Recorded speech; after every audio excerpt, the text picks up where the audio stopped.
This farm has been in the family about 50 years.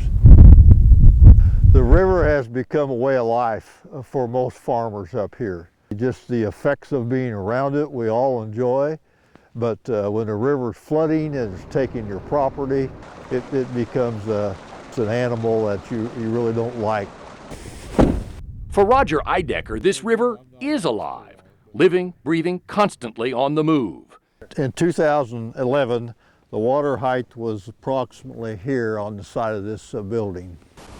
But lately, since 2006 to be exact, Eidecker and his lawsuit claim the Missouri is moving, behaving different. We do expect small floods from time to time, but we've never experienced floods like we've had in the last few years. The 1944 Flood Control Act helped tame the mighty Mo to prevent massive floods and encourage farmers to move in, invest, and grow crops and businesses. Upstream reservoirs, wing dams, and other tools worked. A narrower, faster-flowing river flooded less, and farmers developed new fertile acreage from Missouri to South Dakota. But Congress also passed environmental laws. The environmental movement grew, and when river fish swam onto endangered species lists, political worlds collided. They are intentionally flooding the lands. Lead attorney Dan Boulware points to the Corps of Engineers' own manual. He argues the original 1944 Flood Control Act regulations made flood control a priority. But when a federal judge sided with environmentalists in 2003, revised manuals dropped that priority. The result, farmers claim, a return to an untamed river and floods, including the massive flood of 2011.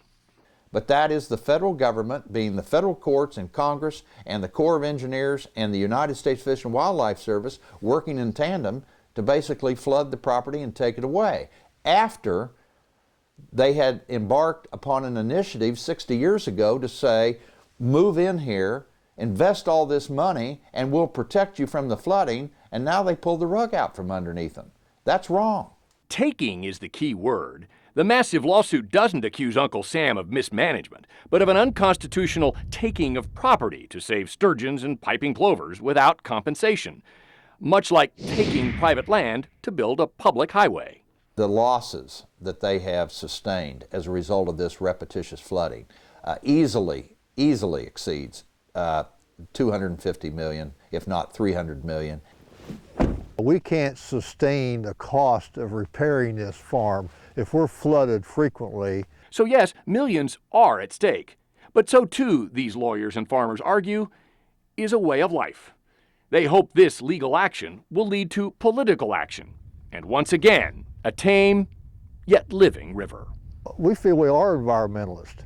And it is our hope that we can all work together to have flood control and still have a friendly environment.